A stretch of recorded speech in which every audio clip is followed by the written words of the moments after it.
Hey guys, what's up, how's it going? My name is Robin. Welcome back once again for another video on the channel. And inside today's video, we're going to be switching some gears and doing something a little bit different today. And in today's video, we're going to be talking about Barrick gold stock. So when it comes to gold stocks are something that are pretty new to me. And as a beginner-based dividend investor, it's interesting to look at some different types of stocks that are out there. So in today's video, I'm going to kind of switch some gears and talk about a type of stock that I don't normally talk about, and instead of focusing on dividend investing, in today's video we're going to focus on growth stocks, and we're going to be talking all about gold because this is an area of investing that I need to learn more about, and it definitely is something that everybody should consider doing if you want to diversify your portfolio.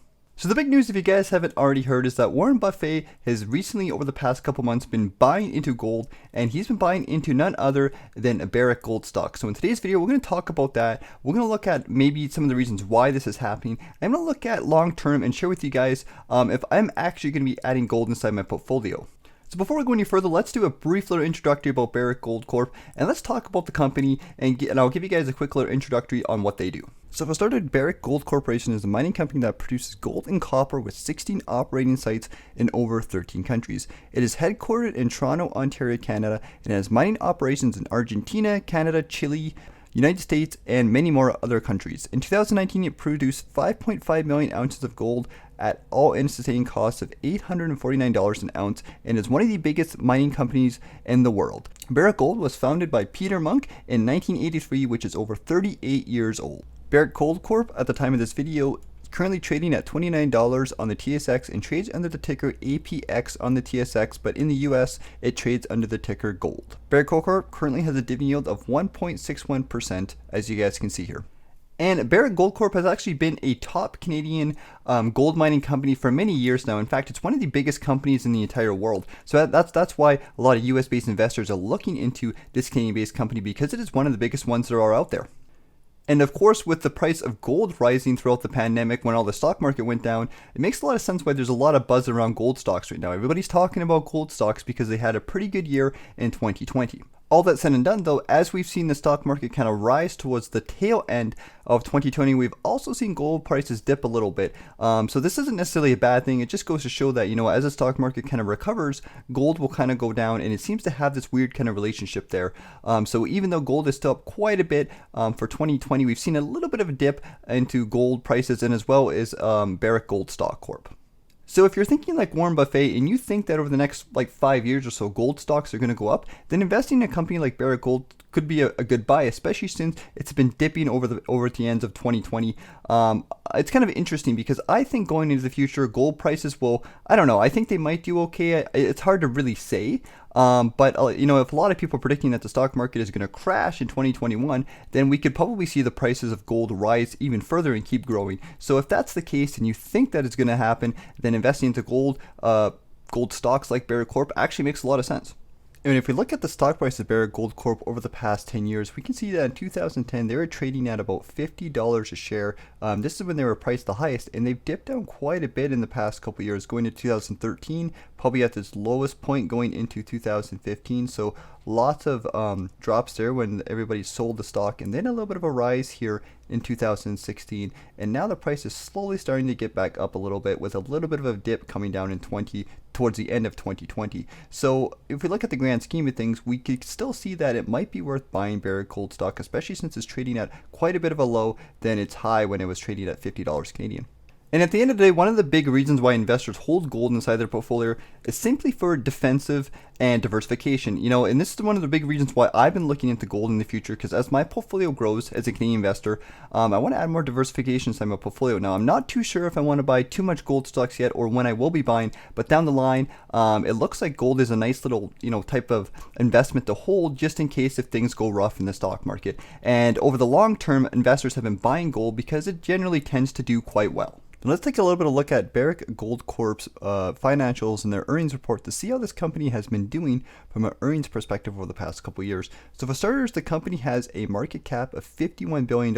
So this just shows us that it actually is truly a really, really big company with a lot of resources and money, which is a good thing. This is, shows us that this company is a big business. So that's always nice to see. If we take a peek at the annual earnings here on Yahoo Finance, we can see that in 2016, Barrick Gold Corp have a pretty decent year, and 2017 was also a pretty good year growing their earnings, but 2018 was a really nasty year, actually getting negative $1.5 billion in losses, and that's actually really nasty to see. I know they had a nice good recovery here going into 2019 with that revenue and earnings kind of bouncing back up, but as an investor, seeing years like these, it doesn't look great.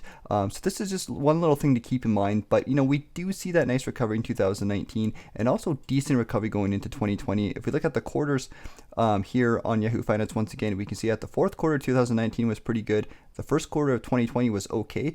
The second quarter of 2020, when a lot of stocks had a rough second quarter, was pretty good, and quarter three has actually been quite well. So it looks like, for going over the past couple of years, Barrick Gold Corp is starting to trend upwards, even if they had a really bad 2018 and some bad previous years. It looks like, over the next couple days, over the last few years, Barrick Gold is starting to pull themselves together and actually get those earnings back up.